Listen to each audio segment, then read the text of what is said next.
towards the end of the summer last year, we wanted to go and check out the biggest waterfall in China. And we'd heard it was pretty close, a town called Wenchung.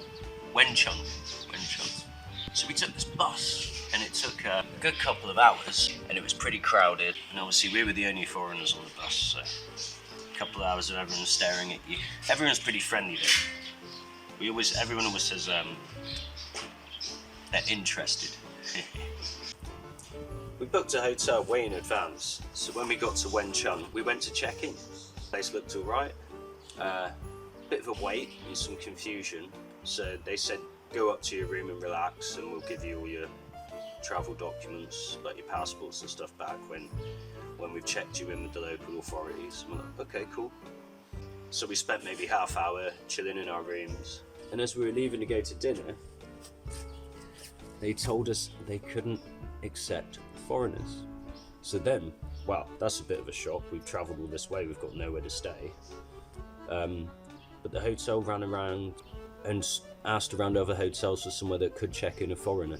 I'd heard that was a thing, but I thought maybe it was a bit outdated. I didn't realise it still happened. So we found another hotel to stay at, and yeah, bit of a rigmarole, but it was fine. We had somewhere to stay. So the next day we got up early and had a bit of a walk over to a place where we could get a taxi to where the big waterfall site was. On the way it was pretty cool. We actually, because this was a much smaller town than Wenzhou, so we could actually see handmade noodles just on these racks drying in the street. First time I'd seen that. That's pretty cool. Before we knew it, we were walking down to see the waterfall. I just remember walking down all these steps. We were walking down and down. Ages it felt like. Into this really deep gorge. When we got to the bottom, we saw this lovely looking bridge and like a gazebo thing, and we were like, oh, that's pretty. Bit misty here. And then we turned around and we were like, whoa, massive, massive waterfall. We're just looking up, and just the mist was all coming from the force of the water falling that high. It was just like walking through a cloud. So I hopped over the bridge, went to the other side.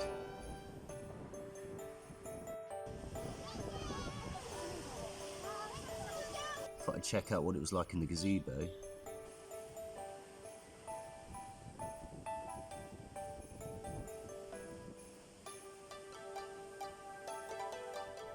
It was like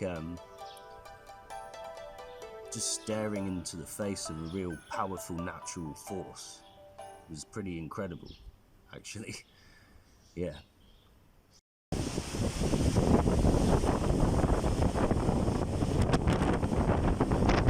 a bit windy here. You might be able to hear. Look at this beast. I just came over to that little gazebo.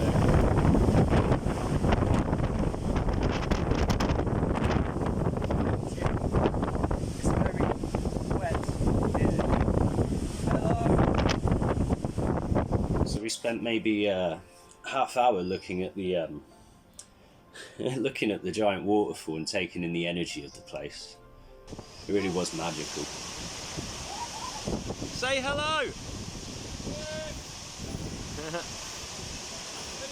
Check out that spray.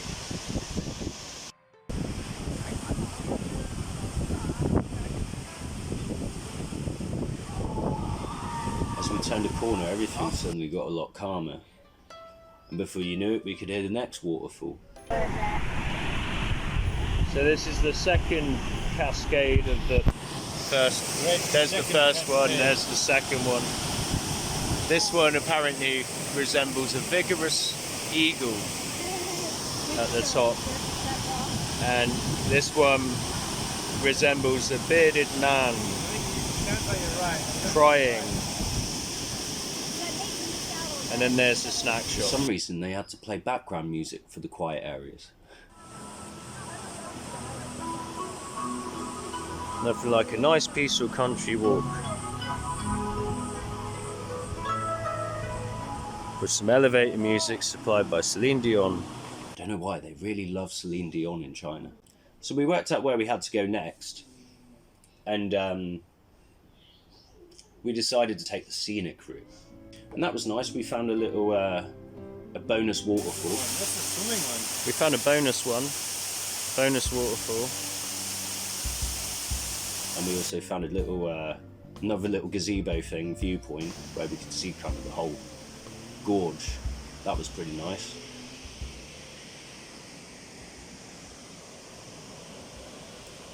And then we saw something really cool. So you know how in movies, every time there's a waterfall, there's always a cave behind it? Turns out that's a real thing, it actually happens. So apparently this second cascade is called the concave cascade because it's got a little cave bit behind it. I mean, if you look closely there, hang on, there you go. You can kind of walk through it. That's going to be nice. Wow. So I had to have a go at that. So this waterfall, we actually get to walk behind it through the cave bit. Whoop. Slippy, slippy. Let's go. So as you can see, it's already a bit wet. Wow, this is going to be awesome. It's so hot.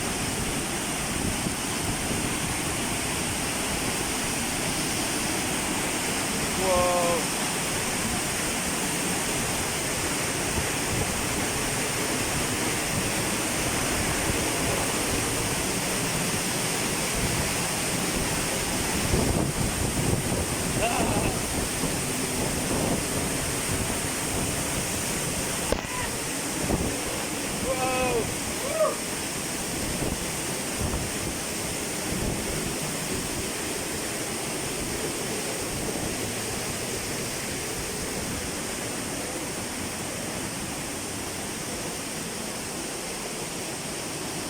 That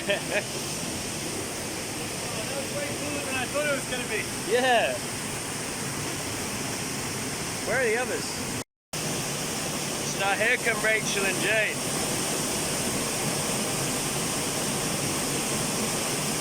And that random guy. I don't know who he is.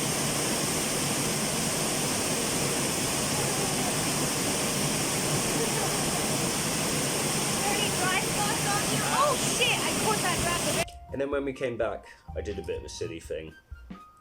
I saw this big post thing, looked like it had one of those like viewpoint cameras, and there was a button. So I thought, well, you push the button, you put your eye up to this thing, and you get to see what the camera sees, and you can look around and stuff. So I pushed the button, and no, it wasn't one of those. This really loud, urgent alarm went off. Turns out I pushed the emergency button. Everyone started running away and sort of panicking, and I really didn't know what to do. I'm really worried I was going to get into trouble for it for a moment, but nothing actually happened. Turns out the thing I was looking for was a camera, so they could see that there wasn't a problem. Everything was fine. But that was a close call. So as we're walking along, there's all these little smaller waterfalls. Puff.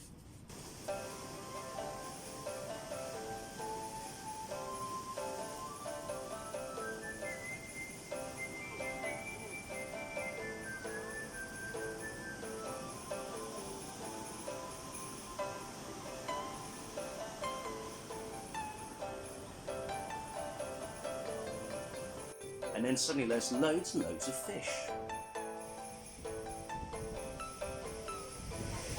So many fish.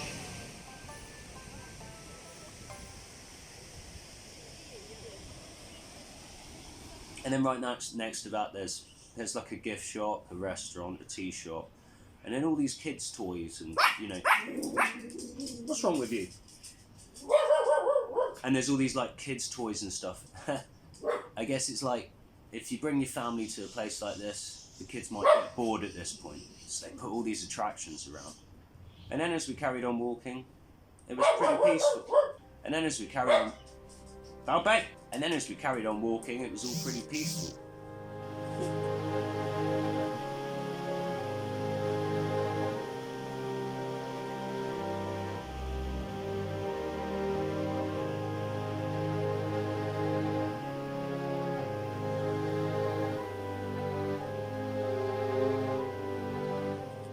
So that's all for this video.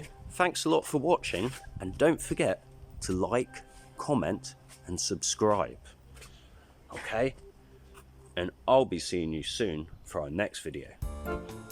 Bye!